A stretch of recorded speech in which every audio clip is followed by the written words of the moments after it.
A crítica é algo comum nos nossos dias.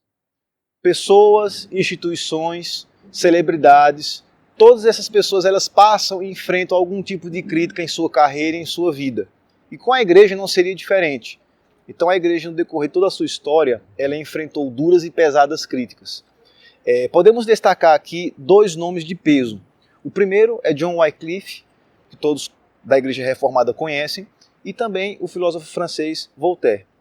Voltaire, ele faz a sua crítica direcionada ao dogmatismo e à visão contrária à ciência da Igreja Católica. E por outro lado, John Wycliffe, ele dirige as suas críticas à hierarquia e à estrutura eclesiástica da Igreja Católica. Dito de outro modo, essas pessoas refletiram e deixaram críticas importantes sobre a Igreja e a sua prática. Bem, nos dias atuais, a Igreja também enfrenta pesadas críticas.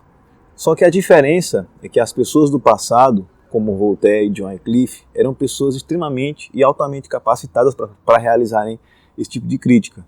E as pessoas que nós temos nos nossos dias são pessoas ineptas. São pessoas que desconhecem a Bíblia, são pessoas que desconhecem a história do cristianismo, pessoas que desconhecem a praxe da Igreja, bem como toda a atividade que ela fez. Então nós estamos diante de um mundo que critica a Igreja de forma ignorante.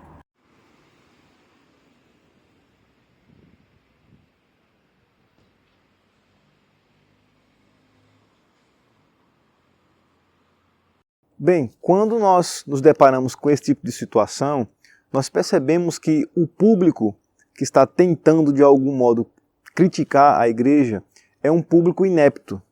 E isso significa uma situação até constrangedora para a Igreja, porque os seus críticos são pessoas que não têm o mínimo discernimento daquilo que é a Igreja, daquilo que é o seu propósito e daquilo que é a sua missão.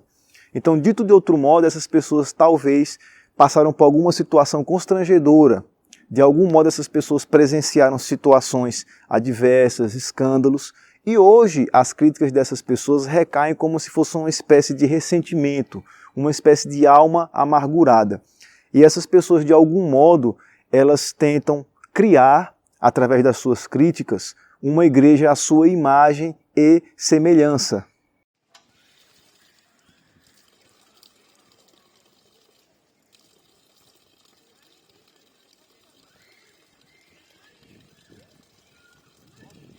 Bem, quando nós refletimos sobre essa situação, nós começamos a perceber que ela se torna um pouco perigosa. Né? Em que sentido? Porque as pessoas que tentam fazer a igreja conforme o seu pensamento, conforme as suas convicções, elas acabam errando e acabam transformando a igreja naquilo que ela não é. E para entendermos bem esse tipo de situação, nós precisamos voltar às Escrituras e percebermos que a igreja foi uma instituição fundada pelo próprio Senhor Jesus Cristo. Então cabe a ele toda a autoridade de modificar algo da sua estrutura. Em segundo momento, nós precisamos entender que a igreja possui uma base apostólica. Então as Sagradas Escrituras, elas deveriam ditar as regras e as práticas da igreja. E em último momento, nós precisamos entender que todas as críticas, elas são bem-vindas.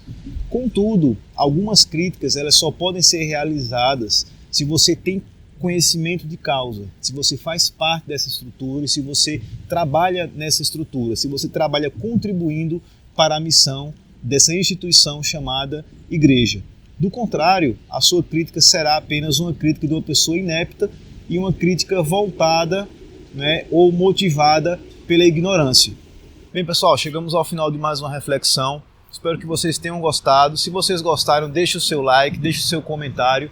Se você gostou desse conteúdo, compartilhe esse conteúdo para que mais pessoas sejam alcançadas por nossas reflexões. Então, muito obrigado e até a próxima.